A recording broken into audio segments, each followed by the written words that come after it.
کل سے ایک نوٹیفیکیشن ہوا ہے جی deputy chairman deputy prime minister کا، تب سے میرا بھی دل کر رہا ہے کہ آپ سے ریکویسٹ کروں کہ سر مجھے بھی وائس چیئرمین سینٹ لگا دیں سر، ایک نوٹیفیکیشن نکالنا ہے جس کو جو دل کرے لگا دیں سر، جہاں ڈپٹی پرائم منسٹر بن سکتا ہے وہاں وائس چیئرمین سینٹ بھی لگا دیں سے ہیں تو لگا دیجئے سر۔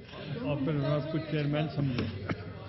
اچھا سر، جس وقت ہم بات کر رہے تھے اس وقت ایک بڑا ہی اندھوناک واقعہ ہوا اس وقت لاہور میں مال روڈ پہ، کچھ کسان کٹھے ہوئے اپنی ٹرالیاں اور اپنی گندم لے کے، اور الحمدللہ جو تو پی ٹی آئی جو ظلم پنجاب پولیس کرتی تھی آج اس سے زیادہ ظلم انہوں نے کسانوں پہ کیا، مارا گیا، پیٹا گیا، وہاں پہ شیلنگ کی گئی، اور کیا کہ کسان پروٹیسٹ کیوں کر رہے ہیں؟ سر کسان پروٹیسٹ نہ کرے تو کیا کرے ویسے؟ جس کی 2500 روپے من گندم نہ بکے سر، آخر وہ کر ہی کیا سکتا ہے؟ اور مزے کی بات سر، آج کچھ ایسے فیکٹس لے کے آیا ہوں کہ شاید آپ بھی پریشان ہو جائیں گے۔ آپ کو یاد ہو سر، میں نے پچھلی سپیچ میں کہا تھا کہ پاکستان میں 46 لاکھ ٹن کے قریب گندم پڑی تھی جس وقت نگران گورنمنٹ نے یہ فیصلہ کیا کہ ہم یوکرین سے گندم منگوا لیتے ہیں، 46 لاکھ ٹن۔ یہ بات ہے سر 22 اکتوبر 2023 کو، جب نگران کیئر ٹیکر گورنمنٹ نے اس کی فیصلہ کیا کہ ہم یوکرین سے گندم منگوا لیتے ہیں۔ اس دن سے لے کے اب تک سر 34 لاکھ ٹن یوکرین سے گندم منگائی جا چکی ہے، جس کی لینڈڈ کاسٹ میں نے اس وقت بتایا تھا 3100 روپیہ من ہے سر۔ لینڈڈ کاسٹ 3100 روپیہ من، وہ گندم پنجاب میں سر 4500 روپیہ من بیچی گئی۔ 1400 روپیہ پر من پروفٹ اگر لگایا جائے سر، 400 روپے ٹرانسپورٹیشن، مڈل مین، سارے کمیشن نکال دیے جائیں، 1000 روپیہ من اس 31 لاکھ ٹن کے پیچھے نفع بنایا، جو کہ 85 ارب روپیہ بنتا ہے۔ سر کسی نے اس سسٹم میں بیٹھ کے 85 ارب روپیہ نفع کمایا۔ حیرانی کی بات سنیے سر، 22 اکتوبر کو کیئر ٹیکر گورنمنٹ اعلان کرتی ہے کہ یوکرین سے گندم منگوا لے، اور 1 نومبر کو پہلا جو شپ ہے وہ یوکرین سے پاکستان آ جاتا ہے 8 دن کے اندر۔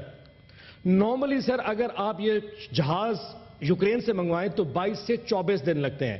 آج گورنمنٹ نے اعلان کیا کہ جب نے اجازت دے دی ہے آپ یوکرین سے گندم منگوائیں، پھر وہ ایل سی کھلے گی، بینک جائے گا، 100 مسئلے، 22 دن سر ایک جہاز کو لگتے ہیں یوکرین سے کراچی آنے میں۔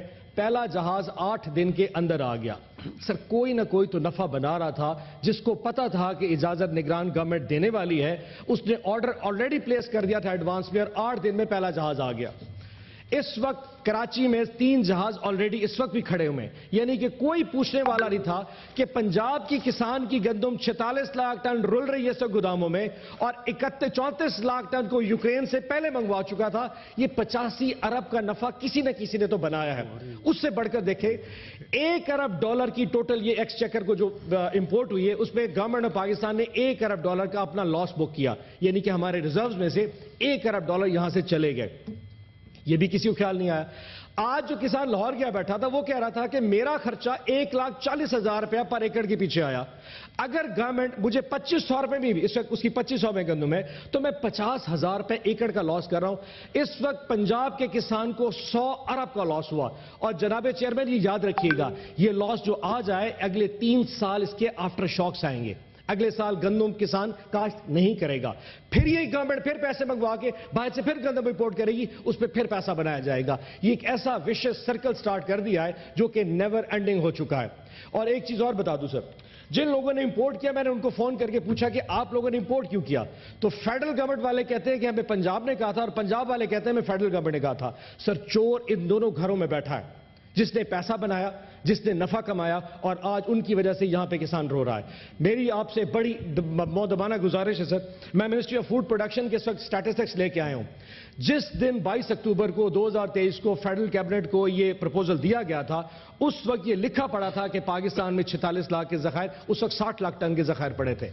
وہ کون سے لوگ ہیں جنہوں نے الاؤ کیا؟ نمبر 1، نمبر 2، انہوں نے سرکاری گندم کا ریٹ 4600 روپے من رکھ دیا کہ ہم سرکاری گندم 4600 روپے من سے کم پہ ایشو نہیں کریں گے۔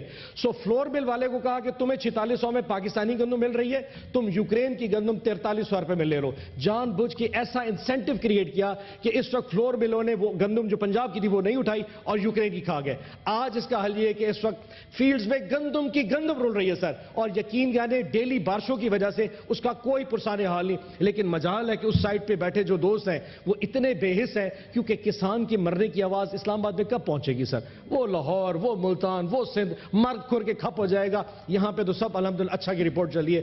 مہربانی چیئرمین صاحب, اگر ہو سکے تو سیکٹری فوڈ اور منسٹر فوڈ کو بلائیں اور انہیں کہیں نگران گورنمنٹ نے یہ جو پرپوزل دیا تھا یہ کس کے کہنے پہ, کس انٹینشن پہ, اور جن جن لوگوں نے یہ امپورٹ کیا ہے, جن کے شپس آئے تھے, خاص طور پہ جن کا شپ 8 دن کے اندر آ گیا تھا, ان کو بلا کے پوچھا جائے کہ تمہیں کیسے پتا تھا کہ یہ گورنمنٹ آف پاکستان الاؤ کرنے والی ہے یوکرینی گندم جو تم نے 1 مہینے پہلے اس کا آرڈر پلیس کر دیا تھا. اس کی انکوائری کر رہے ہیں, ورنہ میرا اور آپ دونوں کا دامن جو ہے نا وہ اس سے ہمیشہ کے لیے الاؤ رہے گا. دوسری چیز ہے, بابر ستار صاحب کے حوالے سے ہر بندہ ڈسکس کر رہا ہے سر, ان کے خلاف جو کیمپین ہے ہم اس کی مذمت کرتے ہیں. یعنی کہ ایک شخص اگر یہ پوچھے کہ آڈیو لیکس کون کر رہا ہے, یہ جو لوگ کی واٹس ایپ کی کالز ہیں وہ کون اس وقت بیٹھ کے ریکارڈ کر رہا ہے, اس پہ اداروں نے ان کو ریکویسٹ کی کہ آپ ریکیوز کر کے سائٹ پہ ہو جائے. آج تک کسی ادارے نے کسی جج کو کہا ہوگا کہ تم ریکیوز کر دو؟ چیئرمین صاحب سے ریکویسٹ ہے کہ ہمیں جو لگ رہا ہے, اس دن شبلی فراز صاحب نے ایشو ریز کیا تھا کہ آخر اتنی جلدی کیا ہے کے پی کے گورنمنٹ کے پی کے سینیٹرز کے آئے بغیر آپ کو اجلاس بلانے کی جلدی کیا تھی؟ اب ہمیں سمجھ لگ رہی ہے اس ایوان میں کچھ نہ کچھ تو ایسا ہونے والا ہے جس کا شرف آپ کو بھی شاید پتہ نہ ہو. لیکن میں آپ کو بتا دوں ہم اس کا حصہ نہیں بنیں گے, اور میں آپ کو ایڈوانس اطلاع دے رہا ہوں. وہ ہوگا کیا, ہم شاید ربر سٹیمپ بننے والے ہیں ٹرم کو ڈیفائن کرنے کے لیے کسی عدلیہ کے لیے. یہ کم از کم ایوان اس کا حصہ نہیں بنے گا. یاد رکھیے گا چیئرمین صاحب, اگر ہم نے ٹرمز ججز کی ڈیفائن کرنی شروع کر دی تو پھر کل کو ایکسٹینشنز بھی ہوں گی. وہ ایکسٹینشن جو ہمارے بھی گلے پڑی ہیں, اور آج میں مانتا ہوں کہ ایکسٹینشن کچھ ہمارے گلے پڑی ہے, اگر جوڈیشری کی ٹرمز ڈیفائن کرنے کے حوالے سے 2/3 میجورٹی تمام اسمبلیوں میں لی گئی ہے اور سینٹ بھی اس کا پارٹ بن رہا ہے, کم از کم ہم یہاں پہ اس کو یہاں پہ سپورٹ نہیں کریں گے. اور اگر یہ پروسیس اس لیے بنایا جا رہا ہے کہ یہاں پہ پی ٹی آئی کے سینیٹرز نہ آئیں اور ان کے آنے, سر ہماری نمبر گیمز مکمل ہے. میں اس فورم کے توسط سے آپ کہہ رہا ہوں ہمارے 36 سے زیادہ نمبرز ہیں, ان لوگوں کے پاس 2/3 میجورٹی نہیں ہے. تو آپ سوچ لیجئے گا کہ اگر آپ نے ججز کی ٹرمز کی ڈیفائن کرنے کے حوالے سے ربر سٹیمپ بننا ہے, کم از کم تحریک انصاف کے پاس 2/3 میجورٹی آپ کو پورا کرنے کے حوالے سے پورے نمبر کے موجود ہے. Thank you so much, thank you so much sir. Thank you. ہاں